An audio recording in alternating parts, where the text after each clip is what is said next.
Hey guys, I'm Dimension Jumper and today I'll be reviewing Splatoon 2, which was released back in 2017 for the Nintendo Switch.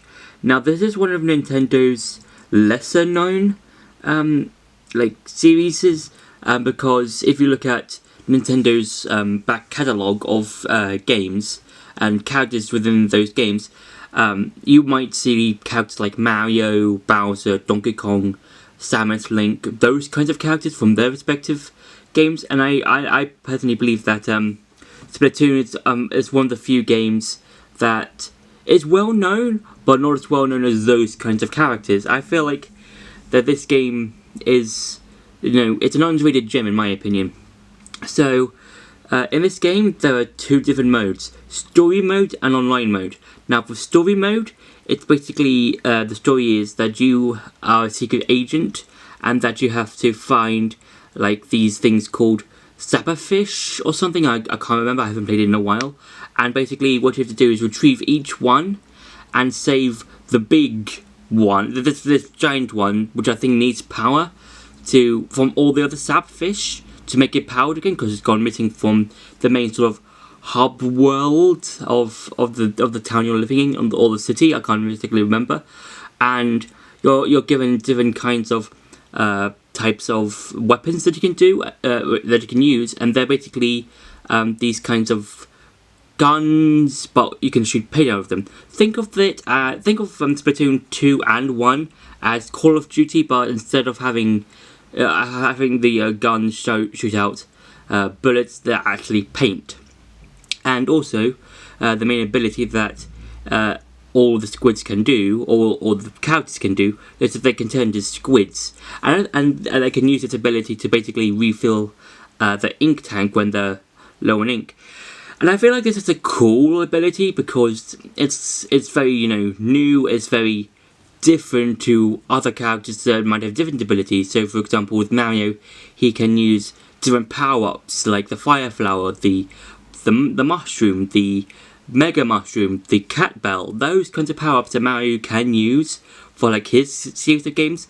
But with Splatoon 2 and 1, with the squid ability, I feel like that's very unique and very unique to their specific game because of how well they're used and how you can like do various things with like the squid, where you can like traverse various parts of each level.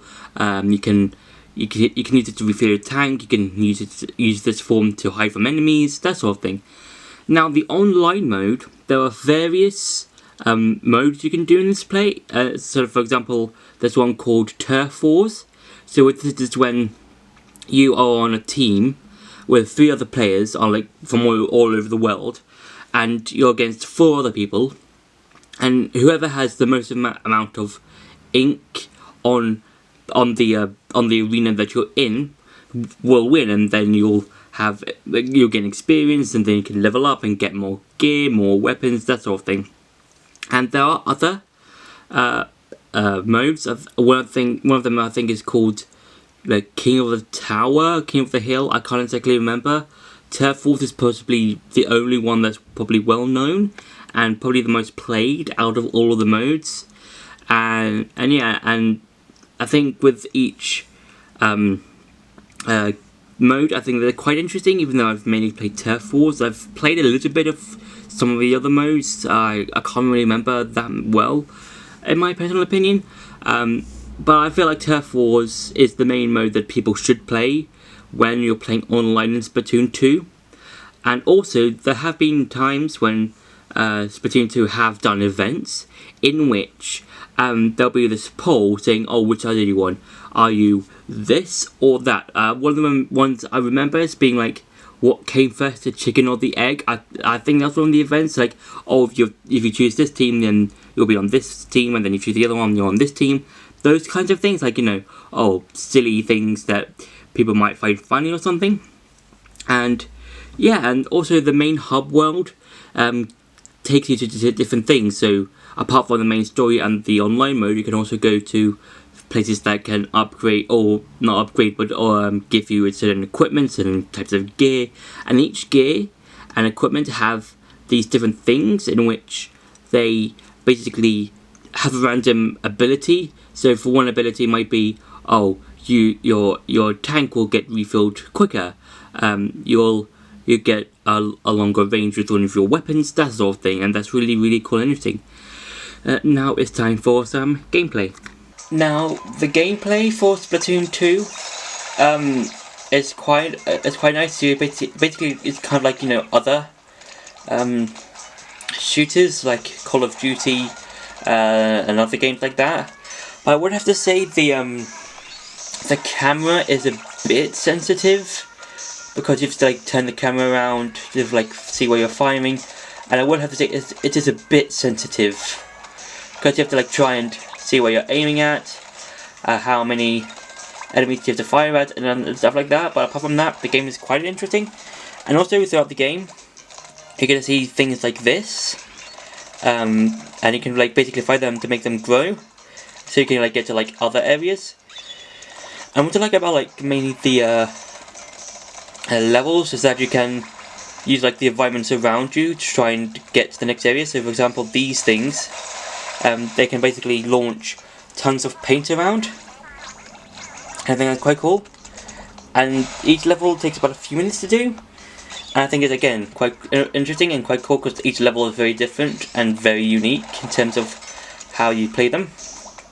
But I would have to say, try and see like every single type of way to do this level and stuff like that. And also you'll be given different types of gear that you'll be given. So there might be a level that you might get like a small gun. There'll be ones that'll give you like a bucket, and then there'll be ones that might give you like a roll, like one of those paint roller things. I forgot what they were called, but that's what one of the things you can get. And then there are those sort of tentacle sort of guys. I can't remember what they're called.